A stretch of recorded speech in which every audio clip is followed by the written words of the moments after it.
ओम शांति। आज 12 जनवरी 2026 के बाबा के मधुर महावाक्य सुनेंगे। बाबा बोले, मीठे बच्चे, तुम्हें पावन दुनिया में चलना है, इसलिए काम महाशत्रु पर जीत पानी है। काम जीत जगत जीत बनना है। प्रश्न, हर एक अपनी एक्टिविटी से कौन सा साक्षात्कार सबको करा सकते हैं? उत्तर, मैं हंस हूँ या बगुला हूँ, या हर एक अपनी एक्टिविटी से सबको साक्षात्कार करा सकते हैं, क्योंकि हंस कभी किसी को दुख नहीं देंगे, बगुले दुख देते हैं, वह विकारी होते हैं। तुम बच्चे अभी बगुले से हंस बन रहे हो। तुम पारस बुद्धि बनने वाले बच्चों का कर्तव्य है सबको पारस बुद्धि बनाना। ओम शांति। जब ओम शांति कहा जाता है तो अपना स्वधर्म याद पड़ता है, घर की भी याद आती है, परंतु घर में बैठ तो नहीं जाना है। बाप के बच्चे हैं तो जरूर अपना स्वर्ग भी याद करना पड़े। तो ओम शांति कहने से यह सारा ज्ञान बुद्धि में आ जाता है। मैं आत्मा शांत स्वरूप हूँ, शांति के सागर बाप का बच्चा हूँ। जो बाप स्वर्ग स्थापन करते हैं, वह बाप ही हमको पवित्र शांत स्वरूप बनाते हैं। मुख्य बात है पवित्रता की। दुनिया ही पवित्र और अपवित्र बनती है। पवित्र दुनिया में एक भी विकारी नहीं है। अपवित्र दुनिया में 5 विकार है, इसलिए कहा जाता है विकारी दुनिया। वह है निर्विकारी दुनिया। निर्विकारी दुनिया से सीढ़ी उतरते उतरते फिर नीचे विकारी दुनिया में आते हैं। वह है पावन दुनिया, यह है पतित दुनिया। वह है दिन सुख, यह है भटकने की रात। यूँ तो रात में कोई भटकता नहीं, परंतु भक्ति को भटकना कहा जाता है। तुम बच्चे अब यहाँ आए हो सद्गति पाने। तुम्हारी आत्मा में सब पाप थे, 5 विकार थे, उनमें भी मुख्य है काम विकार, जिससे ही मनुष्य पाप आत्मा बनते हैं। यह तो हर एक जानते हैं, हम पतित हैं और पाप आत्मा भी हैं। हर एक काम विकार के कारण सब क्वालिफिकेशन बिगड़ पड़ती है। इसलिए बाप कहते हैं, काम को जीतो तो तुम जगत जीत अर्थात नए विश्व के मालिक बनेंगे। तो अंदर में इतनी खुशी रहनी चाहिए। मनुष्य पतित बनते हैं तो कुछ भी समझते नहीं। बाप समझाते हैं कोई भी विकार नहीं होना चाहिए। मुख्य है काम विकार। इस पर कितने हंगामे होते हैं, घर घर में कितनी अशांति हाहाकार हो जाता है। इस समय दुनिया में हाहाकार क्यों है? क्योंकि पाप आत्माएं हैं। विकारों के कारण ही असुर कहा जाता है। अभी तुम समझते हो, इस समय दुनिया में कोई भी काम की चीज़ नहीं। बम्बोर को आग लगनी है। जो कुछ इन आँखों से देखा जाता है, सबको आग लग जाएगी। आत्मा को तो आग लगती नहीं। आत्मा तो सदैव जैसे इंश्योर है, सदैव जीती रहती। आत्मा को कभी इंश्योर कराते हैं क्या? शरीर को इंश्योर कराया जाता है। आत्मा अविनाशी है। बच्चों को समझाया जा गया है, यह खेल है। आत्मा तो ऊपर रहने वाली 5 तत्वों से बिल्कुल अलग है। 5 तत्वों से सारी दुनिया की सामग्री बनती है। आत्मा तो नहीं बनती है। आत्मा सदैव है ही, सिर्फ पुण्य आत्मा पाप आत्मा बनती है। आत्मा पर ही नाम पड़ता है, पुण्य आत्मा पाप आत्मा। 5 विकारों से कितने गंदे बन जाते हैं। अब बाप आए हैं पापों से छुड़ाने। विकार ही सारा कैरेक्टर बिगाड़ते हैं। कैरेक्टर किसको कहा जाता है यह भी समझते नहीं। यह है ऊंचते ऊंच रूहानी गवर्नमेंट, पांडव गवर्नमेंट। न कह तुमको ईश्वरीय गवर्नमेंट कह सकते हैं। तुम समझते हो हम ईश्वरीय गवर्नमेंट है। ईश्वरीय गवर्नमेंट क्या करती है? आत्माओं को पवित्र बनाकर देवता बनाती है। नहीं तो देवता कहाँ से आए यह कोई भी नहीं जानते। है तो यह भी मनुष्य, परंतु देवता कैसे थे, किसने बनाया? देवताएं तो होते ही हैं स्वर्ग में, तो उन्हों को स्वर्गवासी किसने बनाया? स्वर्गवासी फिर जरूर नरकवासी बनते हैं, फिर स्वर्गवासी। यह भी तुम नहीं जानते थे तो और फिर कैसे जानेंगे? अब तुम समझते हो कि ड्रामा बना हुआ है, इतने सब एक्टर्स हैं। यह सब बातें बुद्धि में होनी चाहिए। पढ़ाई तो बुद्धि में होनी चाहिए ना। और पवित्र भी जरूर बनना है। पतित बनना बहुत खराब बात है। आत्मा ही पतित बनती है, 1-2 में पतित बनते हैं। पतितों को पावन बनाना यह तुम्हारा धंधा है। पावन बनो तो पावन दुनिया में चलेंगे, यह आत्मा समझती है। आत्मा न हो तो शरीर भी ठहर न सके, रिस्पॉन्ड मिल न सके। आत्मा जानती है हम असूल पावन दुनिया के रहवासी हैं। अभी बाप ने समझाया है, तुम बिल्कुल ही बेसमझ थे, इसलिए पतित दुनिया के लायक बन पड़े हो। अब जब तक पावन नहीं बनेंगे तब तक स्वर्ग के लायक नहीं बन सकेंगे। स्वर्ग की भेंट भी संगम पर की जाती है, वहाँ थोड़े ही भेंट कर सकेंगे। इस संगम युग पर ही तुमको सारा ज्ञान मिलता है, पवित्र बनने का हथियार मिलता है। एक को ही कहा जाता है पतित पावन बाबा, हमको ऐसा पावन बनाओ। यह स्वर्ग के मालिक है ना। तुम जानते हो हम ही स्वर्ग के मालिक थे, फिर 84 जन्म लेकर पतित बने हैं। श्याम और सुंदर इनका नाम भी ऐसा रखा है। श्री कृष्ण का चित्र श्याम बना देते हैं, परंतु अर्थ थोड़े ही समझते हैं। कृष्ण की भी तुमको कितनी क्लियर समझानी मिलती है। इनमें 2 दुनियाएं करती है।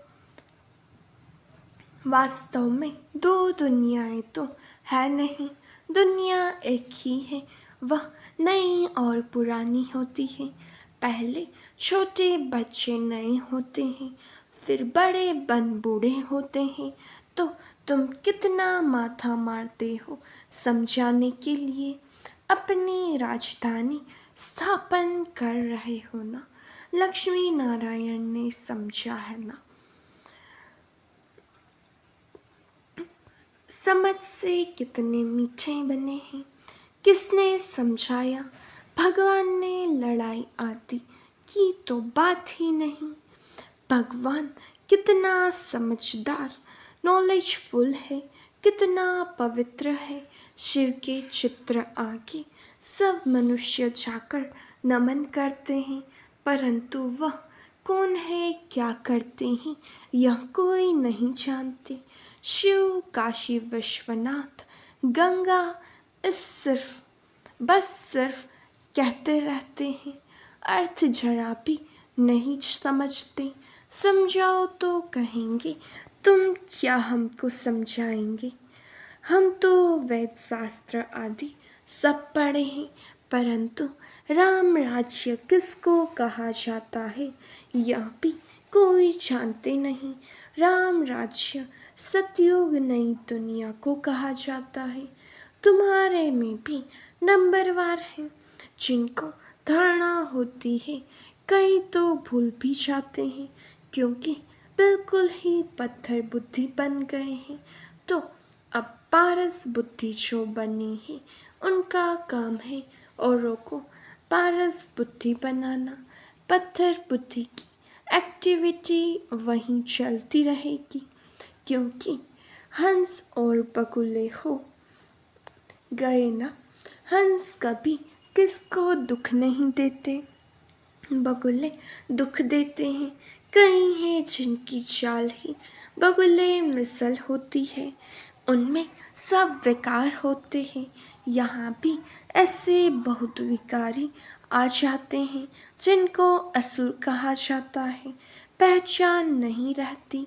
बहुत सेंटर्स पर भी धिकारी आते हैं, बहाना बनाते हैं हम ब्राह्मण हैं, परंतु है झूठ इसको कहा ही जाता है झूठी दुनिया।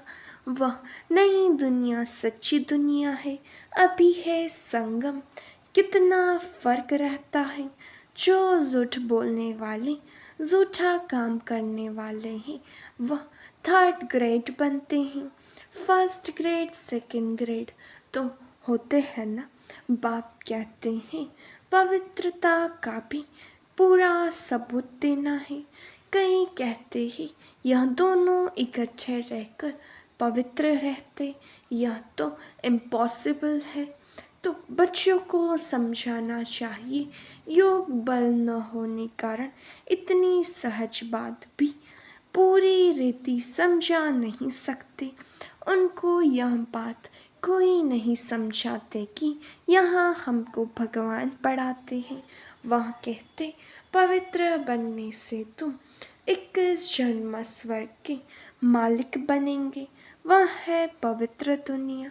पवित्र दुनिया में पतित कोई हो न सके, 5 विकार ही नहीं है। वह है वाइसलेस वर्ल्ड, यह है विशेष वर्ल्ड। हमको सत्यों की बादशाही मिलती है तो हम एक जन्म के लिए क्यों नहीं पावन बनेंगे। जबरदस्त लॉटरी मिलती है हमको तो खुशी होती है। देवी देवता पवित्र है ना, अपवित्र से पवित्र भी बाप ही बनाएंगे। तो बताना चाहिए हमको यह टेम्पटेशन है, बाप ही ऐसा बनाते हैं। बाप बिगड़ तो नई दुनिया कोई बना न सके। मनुष्य से देवता बनाने भगवान ही आते हैं, जिसकी रात्रि गाई जाती है। यह भी समझाया है ज्ञान भक्ति वैराग्य। ज्ञान और भक्ति आधा आधा, भक्ति के बाद है वैराग्य। अब घर जाना है, यह शरीर रूपी कपड़े उतार देने हैं। इस छीछी दुनिया में नहीं रहना है। 84 का चक्र अब पूरा हुआ, अब वाया शांति धाम जाना है। पहले पहले अब की बात नहीं भूलनी है। यह भी बच्चे समझते हैं, यह पुरानी दुनिया खत्म होनी है। बाप नई दुनिया स्थापन करते हैं। बाप अनेक बार आए हैं स्वर्ग की स्थापना करने। नरक का विनाश हो जाना है। नरक कितना बड़ा है, स्वर्ग कितना छोटा है। नई दुनिया में एक ही धर्म होता है, यहाँ है अनेक धर्म। एक धर्म किसने स्थापन किया, ब्रह्मा ने तो नहीं किया। ब्रह्मा ही पतित सो फिर पावन बनता है। मेरे लिए तो नहीं कहेंगे पतित सो पावन, पावन है लक्ष्मी नारायण नाम है। ब्रह्मा का दिन ब्रह्मा की रात, यह प्रजापिता है ना। शिव बाबा को अनादि क्रिएटर कहा जाता है। अनादि अक्षर बाप के लिए है। बाप अनादि तो आत्माएं भी अनादि है। खेल भी अनादि है। बना बनाया ड्रामा है। स्व आत्मा को सृष्टि चक्र के आदि मध्य अंत ड्यूरेशन का ज्ञान मिलता है। यह किसने दिया? बाप ने। तुम 21 जन्मों के लिए धन के बन जाते हो, फिर रावण के राज्य में निधन के बन जाते हो। यहाँ से ही कैरेक्टर बिगड़ते हैं। विकार है ना? बाकी दो दुनियाएं नहीं है। मनुष्य तो फिर समझते हैं नरक स्वर्ग सब इकट्ठे ही चलते हैं। अभी तुम बच्चों को कितना क्लियर समझाया जाता है। अभी तुम गुप्त हो। शास्त्रों में तो क्या क्या लिख दिया है। सूत कितना मूंझा हुआ है। सिवाय बाप के कोई सुलझा न सके। उन्हें ही पुकारते हैं। हम कोई काम के नहीं रहे हैं। आकर पावन बनाए। हमारे कैरेक्टर सुधारो। तुम्हारे कितने कैरेक्टर सुधरते हैं। कोई कोई के तो सुधरने बदले और ही बिगड़ते हैं। चलन से भी मालूम पड़ जाता है। आज महारथी हंस कहलाते हैं, कल बगुला बन पड़ते हैं। देरी नहीं लगती है। माया भी गुप्त है ना? क्रोध कोई देखने में थोड़े ही आता है। भों भों करते हैं तो फिर वह बाहर निकलने से दिखाई पड़ता है। फिर आश्चर्यवत सुनंती कथनती भागंती हो जाते हैं। कितना गिरते हैं, एकदम पत्थर बन जाते हैं। इंद्रप्रस्थ की भी बात है ना? मालूम तो पड़ ही जाता है। ऐसा फिर सभा में नहीं आना चाहिए। थोड़ा बहुत ज्ञान सुना है तो स्वर्ग में आ ही जाते हैं। ज्ञान का विनाश नहीं हो सकता। अब बाप कहते हैं तुमको पुरुषार्थ कर ऊंच पद पाना है। अगर विकार में गए तो पद भ्रष्ट कर देंगे। सूर्यवंशी चंद्रवंशी बनेंगे, फिर वैश्यवंशी शूद्रवंशी। अभी तुम समझते हो यह चक्र कैसे फिरता है। वह तो कलयुग की आयु ही 40,000 वर्ष कह देते हैं। सीढ़ी तो नीचे उतरनी होती है ना? 40,000 वर्ष हो तो मनुष्य ढेर हो जाए। 5,000 वर्ष में ही इतने मनुष्य हैं जो खाने को नहीं मिलता, तो इतने 1,000 वर्षों में कितनी वृद्धि हो जाए। तो बाप आकर धीरज देते हैं। पतित मनुष्यों को तो लड़ना ही है। उन्हों की बुद्धि इस तरफ आ न सके। अब तुम्हारी बुद्धि देखो कितनी बदलती है। फिर भी माया धोखा जरूर देती है। इच्छा मात्रम अविद्या। कोई इच्छा की तो गया वर्थ नॉट ए पेनी बन जाते हैं। अच्छे अच्छे महारथियों को भी माया कोई न कोई प्रकार से कभी धोखा देती रहती है। फिर वह दिल पर चढ़ नहीं सकते। जैसे लौकिक माँ बाप के दिल पर नहीं चढ़ते हैं। कोई तो बच्चे ऐसे होते हैं जो बाप को भी खत्म कर देते हैं, परिवार को खत्म कर देते हैं। महान पाप आत्माएं हैं। रावण क्या करते थे? बहुत डर्टी दुनिया है। इनसे कभी दिल नहीं लगानी चाहिए। पवित्र बनने की बड़ी हिम्मत चाहिए। विश्व की बादशाही की प्राइज लेने के लिए पवित्रता मुख्य है। इसलिए बाप को कहते हैं कि आकर पावन बनाओ। अच्छा, मीठे मीठे से खिलते बच्चों प्रति माता पिता बाप दादा का याद प्यार और गुड मॉर्निंग। रूहानी बाप की रूहानी बच्चों को नमस्ते। हम रूहानी बच्चों की रूहानी बाप दादा को याद प्यार नमस्ते। Good morning, Om Shanti. शुक्रिया बाबा, शुक्रिया। धारणा के लिए मुख्य सार। पहली पॉइंट, माया के धोखों से बचने के लिए इच्छा मात्र अविद्या बनना है। इस डर्टी दुनिया से दिल नहीं लगानी है। दूसरा, पवित्रता का पूरा पूरा सबूत देना है। सबसे ऊंचा कैरेक्टर ही पवित्रता है। अपने आप को सुधारने के लिए पवित्र जरूर बनना है। वरदान, त्रिकालदर्शी स्थिति में स्थित रह सदा अचल और साक्षी रहने वाले नंबर 1 तकदीरवान भव।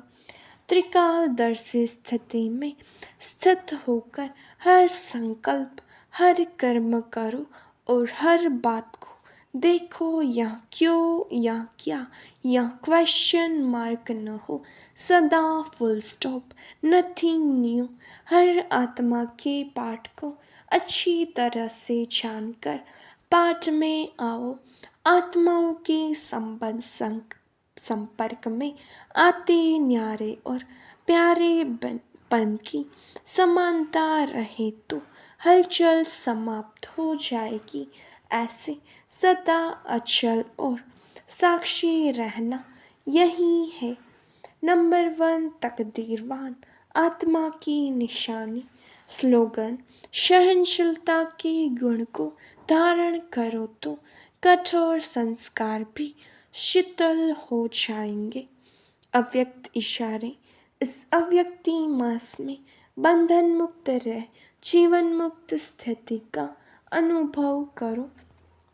आप लोगों का स्लोगन है मुक्ति और जीवन मुक्ति हमारा जन्मसिद्ध अधिकार है। परम धाम में तो यह पता ही नहीं पड़ेगा कि मुक्ति क्या है, जीवन मुक्ति क्या है। इसका अनुभव इस ब्राह्मण जीवन में अभी करना है। अच्छा, ओम शांति।